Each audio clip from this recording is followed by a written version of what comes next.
Pardon the interruption, but I'm Mike Wilbon. We were off yesterday, but apparently the long weekend wasn't long enough for one of us. Never fear. Phil and Frank is here. You knew I'd show up that's on a right. Tuesday. No fear whatsoever. You know, I was just at a place where they had cactus. I was in Vegas. You were on the East Coast. Ooh, I come back, you leave. I'm starting to take it personal at this point. I may go to Vegas tomorrow. I might be a little late, though. Welcome to PTI. Victor left. Tony apparently couldn't make it all the way down to his basement today, so I am happy to be joined by our great friend, Frank Isola. I hear it. I like it. We'll begin with something that won't sound such a happy note. The firing yesterday of Northwestern head football coach Pat Fitzgerald. The school had originally suspended Fitz for 2 weeks following an investigation into hazing within the football program. But over the weekend, the student newspaper, the Daily Northwestern, published details of the alleged hazing, some of it sexual and racial in nature, and Fitzgerald was terminated last night. Frank, you're not very far removed from the Northwestern scene yourself. Your thoughts on all of this? Yeah, it's a troubling story. It makes you angry. It makes you sad in some respects as well. And, yeah, I have a connection to the school. That's in the last decade, though. I mean, this has been your life. And, you know, I'll be quick because I want to hear what you have to say about this. When you know, it's the administration, it's the football program, it's the journalism department, the student newspaper. No one knows that ecosystem better than you do. And on Friday, when this story came out, Mike, I really thought there was a chance that we were going to end up here. It felt like a Friday news dump in a lot of ways, and give the student newspaper a lot of credit. They got the player, the whistleblower. He revealed the details. The president of the school, Michael Schill, said that, well, we were aware of all this stuff. Well, why did you only suspend him for 2 weeks originally? Then you had a weekend to think about it. Then you terminate him. But I do think this, and this is one thing that I do agree with the president on, where he did say the head coach is ultimately responsible for the culture of the team. Pat Fitzgerald, that's his players. That's his locker room. That's his job. And his top priority is the safety and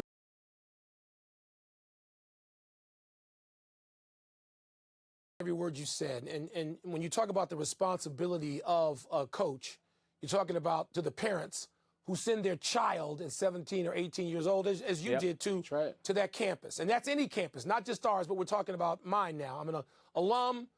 I've been a trustee for close to 15 years. I worked for that student newspaper, the Daily Northwestern, proudly, and I think they did a hell of a job, and I've told some of their reporters that in the last couple of days. Let me get to the tough part.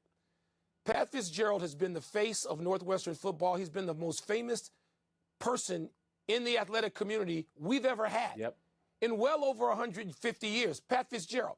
He raised the profile of the football team and the program to a point where now that he's been fired, other coaches are calling people like me saying, I want that job. That's not a bad job, even with all that's going on. But, Frank, you're right about where we had to get. When I heard about this Friday, I mean, it killed me. It devastated me. I'm a season ticket holder.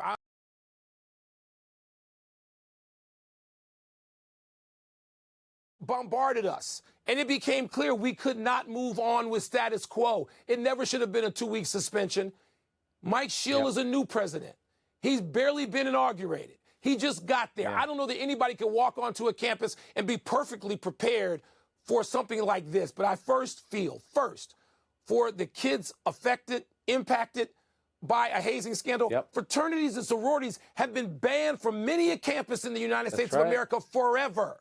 So football teams can't have this. It's not the 70s and the 80s. And so do my friends even who call and say, wait a minute, you guys fired Pat Fitzgerald for this? The answer is in 2023, yes.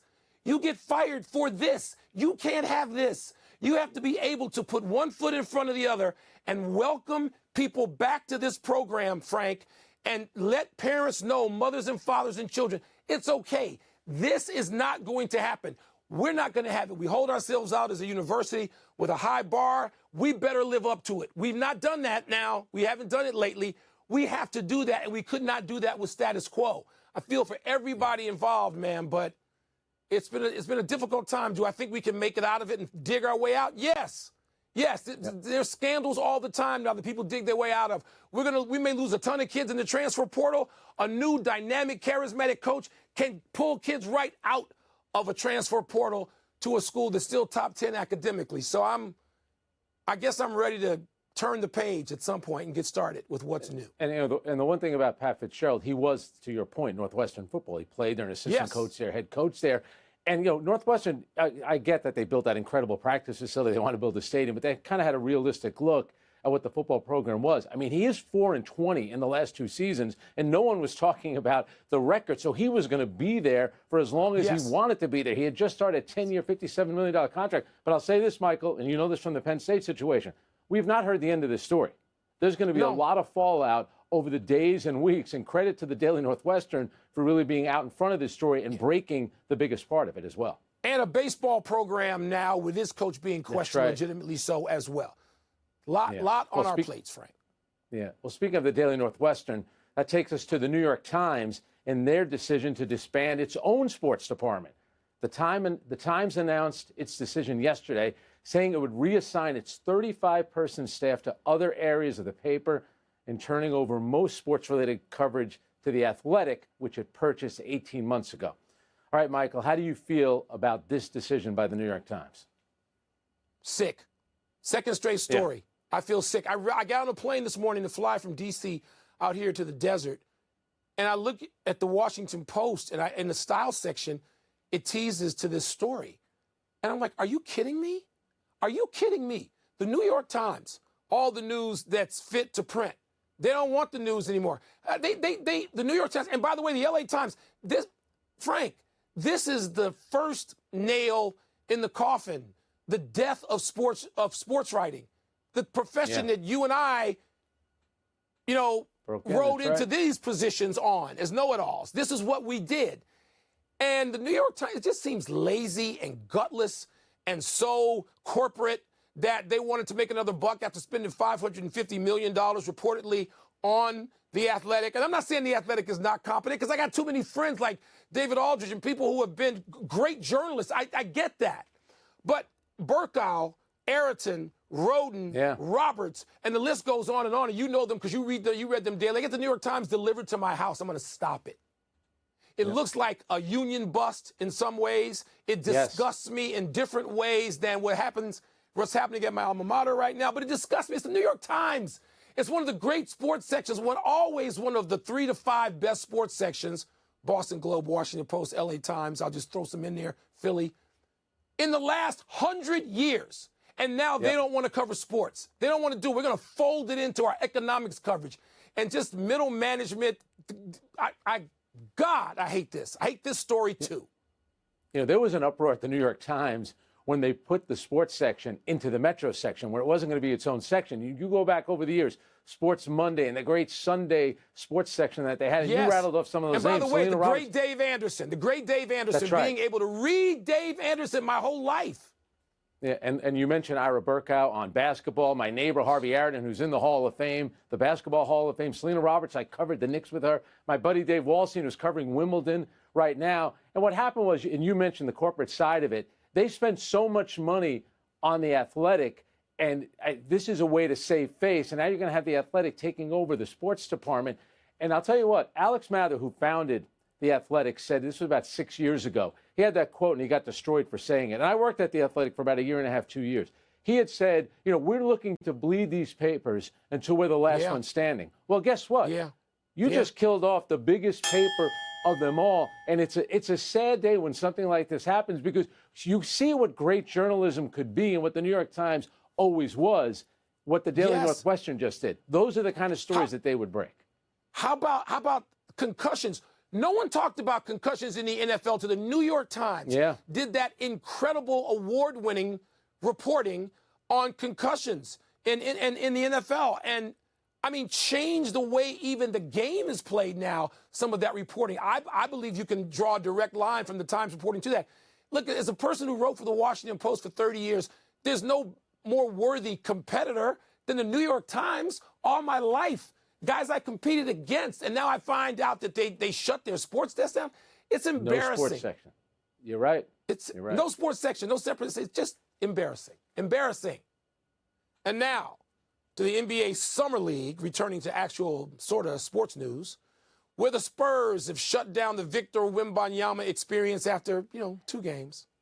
the top pick in the draft, struggled in Friday night's debut, shooting just 2 for 13 from the field. But with Coach Pop in the stands again Sunday, Wembanyama bounced back. 27 points, Frank, in 27 minutes. So how would you grade Wemby's summer league performance? Yeah, I was lucky enough to be there on Sunday, and he did play well, so I'm going to give him a B. Can we at least acknowledge that offensively on Friday night he didn't play well? Doesn't mean that we're writing the book on his career, but he did not have a great game offensively. No. Defensively, he looked okay, and he even admitted after the game, I didn't know what I was doing out there. And he came back and played really well. Exactly. And we know how it works. It's Friday night. The game's being hyped. It's sold out there at the Thomas and Mack Center. The last time they sold out a game was probably Zion's game, 4 years ago, his first summer league game. It was. But, you talk to coaches. I spoke to Nick Nurse a day after the game. He was actually impressed with Victor Wembanyama's first game. He thought his vision was good, the passing. He moves. He has an understanding of the game. But let's face it, Mike, he needs to bulk up just a little bit. I mean, he's nimble, I get it, but he also looked like you could break him in two. My goodness, it does look like that, and I worry about it because there were some 6'3" guys going right through him on the way to the basket in the first game. Okay, I'm going to grade a little differently. I'm going to give him an A, in part because he was so substandard, I'm sure below his own bar in the first game. Because he played so poorly on offense in the first game. And by the way, the kid can pass it.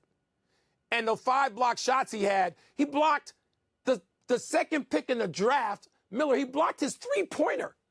And it was unbelievable that.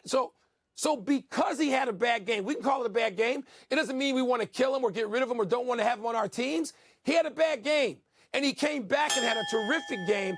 And because he did that, and because of the way he can critique himself, and not take himself too seriously, but seems to hold himself to a standard, what I've seen so far is I love the kid. You want to see how they bounce back from a bad game. We just saw it. Good for him. Yeah. Let's take a break.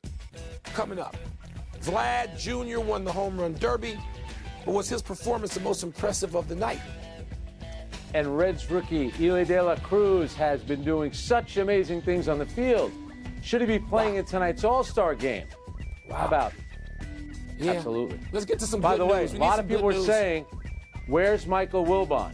Then I explained to them, you are watching basketball. They all understood. Spooky they all Nook, understood. Pennsylvania. They were happy watching other basketball. Pardon the Interruption is presented by Corona. Please drink responsibly. Part of Happy Hour. Pardon the Interruption, presented by Corona. Part of Happy Hour.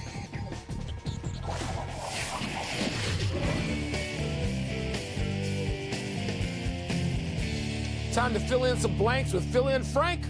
Let's get the first one from the producer over the loudspeaker. The most impressive player in the home run derby was blank.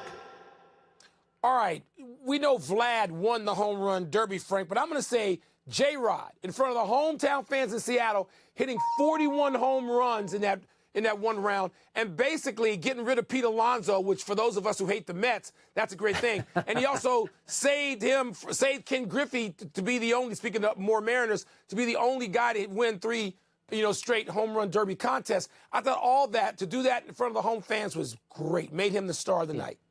Well, that's why it's Vlad Guerrero Jr., because he knocked your guy out, Julio Rodriguez. And you know that in 2019, Vlad hit 91 total home runs and didn't win it. He wanted to win it this year. 16 years after his dad won it, but his dad used to go with bare hands. Vlad's going with the batting gloves when he hits. But it was Vlad Guerrero Jr. See how happy he was when he won it? Pretty cool for the father and the son to both win it 16 years apart. It is, and I thought that the fielders had done that, and they didn't, even though they each hit 50, and nobody else has done that, father-son. But very cool for Vlad and for his dad, who must be happy for him. Yeah. What's next? An all-star game without Eli De La Cruz is blank. Okay, Frank, he hasn't played that many games yet. I mean, I don't even know if he's played 40 games yet. 30. But Eli De La Cruz, between the stolen bases, and I know the stolen bases going second, third home, and you're not paying attention, and you let him steal home like that. I mean, that's in the category. That's in Jackie Robinson territory. It's the only person you want to put. But it's the catch he made in the same series against the Brewers, against the Cheeseheads. I was so happy to see it. That's Willie Mays written on that catch. He goes into short left field over the shoulder basket catch. Are you kidding me? One of the great catches of all time. And so the word is less exciting. The All-Star Game's less exciting without Elly De La Cruz. Yeah. That's why I think the word is short-sighted. And you kind of glossed over that stolen base. That was 3 bases, 2 pitches in 30 seconds. How exciting was that? And if you're Major League Baseball, you're looking to draw younger audience to the game itself, not just the All-Star Game, have him play there. He's got the great look. He's exciting right now. He's the most exciting young player. And the team is competing for a playoff spot. They are. He's been the breakout star of the season. Put him in the All-Star. Yeah, all true. What do you want? You want one designated? You want a designated last-second guy that managers can add, like the morning of the All-Star Game? Why not? He'll fly. He'll run out there.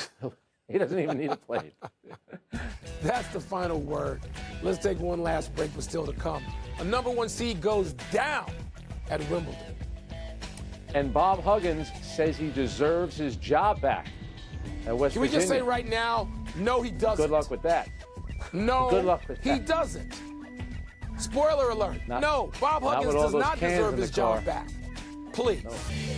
Pardon the Interruption is presented by Corona. Please drink responsibly. Part of Happy Hour. It's happy time, people. Happy 57th birthday, Rod Strickland. Rod came to national fame as an All-American point guard for the DePaul Blue Demons, leading them to 3 straight tournament berths and 2 Sweet 16s.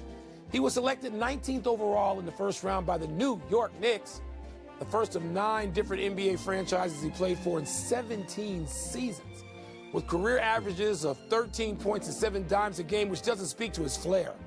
After playing, he worked in administrative roles with Coach Cal at Memphis and Kentucky before becoming an assistant in South Florida, and now is head coach at Long Island University. Should make Kornheiser happy. He loves Rod like I do. He's coaching his sons, too. I always give Rod a hard time. How does a guy from Harry Truman High School in the Bronx, New York, end up at DePaul? Was that NIL money back in the 80s, Mike? How exactly did that work? What are you suggesting? By the way, we liked having his teammate in high school was Kyrie Irving's dad, Dredrick. And he's Kyrie Irving's godfather. One of my all-time favorite players, Rod Strickland. Hot Rod, baby. Happy anniversary, Bo Jackson. On this day 33 years ago, you authored an iconic highlight when you chased down a long fly ball in Baltimore's Memorial Stadium and then ran along the wall like Spider-Man. A few years ago, Bo explained the move to journalism students at Auburn, quote, "At the angle I was running, if I had crashed into the wall, I probably would have re-injured my shoulder, so instead of crashing into it, I just decided to do what I used to do when I was a kid and just run up the wall and come back down. That seemed easier to me and logical," close quote. Just a couple of weeks ago, Bo celebrated the 34th anniversary of breaking a bat over his head by tweeting, "I wouldn't allow that bat to betray anyone else ever again." That is a great quote. I'll tell you what, Bo Jackson, scouts swear that he was the fastest going from home to first, but remember, he's right-handed, so he has a longer way to go. And Mike, tell the young kids how good Bo Jackson was as a two-sport star, football and baseball. Two-sport star. That was a different level athlete. Hall of Fame talent in both, absolutely. Incredible. Happy trails to Iga Swiatek. The number 1 seed on the women's side fell to Ukrainian Elena Svitolina in 3 sets today's quarterfinal. This is actually as far as Swiatek has ever gotten in Wimbledon. She's won 3 French Opens and a U.S. Open. 4th seeded Jessica Pegula is also out, losing in 3 to Czech Marketa Vondrosova, One very notable result from the men's side, 27-year-old American Christopher Eubanks upsetting 5th seeded Stefanos Tsitsipas in 5 sets to make the quarters, where he will now face 3rd seed Daniel Medvedev. Big match tomorrow, Frank. Yeah, and Eubanks is from Georgia Tech. His fellow Americans are calling him the toothpick. How about Svitolina, who gave birth in October and had a great win the other day against Azarenka. What a win that was today against the number 1 seed. Great job by her. All right, no errors today, so we're going to run to the big finish. Bob Huggins said he never submitted a resignation and should still be employed by West Virginia. Your thoughts? This sounds like a way to get money out of West Virginia, does it not, Mike? It kind of sounds like that. Yeah. Adam Silver, who was in Las Vegas, he said that Vegas and Seattle would be under consideration if the league decides to expand. You like those choices? Logical. You got to go to Vegas, and Seattle never should have been without a franchise. Never. Never. PGA Tour COO Ron Price told Congress that the level of Saudi funding in a merger would be north of $1 billion. Frank, your thoughts? Oh, so that's why they did it. They did it for the money. I couldn't figure that out. Tyson Fury has agreed to box former MMA heavyweight champ Francis Ngannou. Are you intrigued? Ngannou's a tough dude. That's a one-round fight. Tyson Fury will hit him once, somewhere right around here, and he's done. Last one, MLB All-Star Game tonight. Who you got? Dusty Baker said he put out a good lineup. I like the American League. We're out of time. Okay. Thanks for watching. I'm Frank Isola. I want to see if Elena Deladonna is going to play for the Mystics against the Storm tonight, so I got to click it. I'm Mike Wilbon. Same time tomorrow, Knuckleheads. You can get PTI's podcast on the ESPN app or Apple Podcast. And now, here's Sports Center. PTI. Okay, Frank, which cities would be the best candidates for MLB expansion? Well, Nashville sounds like the logical choice. They do have an NFL team, an MLS team, NHL. It's a big growing city. But I'm going to give you two cities, neither of them in the United States. Montreal, and many moons ago when I was covering the Mets, we used to go up there. That is a great city. I get it. The stadium they play in has a lot of tradition, Olympic Stadium, but that thing needs to go. But the fans never wanted the team to go. They could still support it. That's right. Here's one for you. San Juan, Puerto Rico. Think about all the Latin players in baseball. It's a hop, skip, and a jump from Miami. That would be an intriguing one where you could probably get free agents to go there, and it's a way to expand outside the continental U.S. Well, I'm leaning toward in your direction. And then there are no bad choices here. Montreal, Vancouver, Nashville, Charlotte, Portland, San Antonio, Mexico City, San Juan.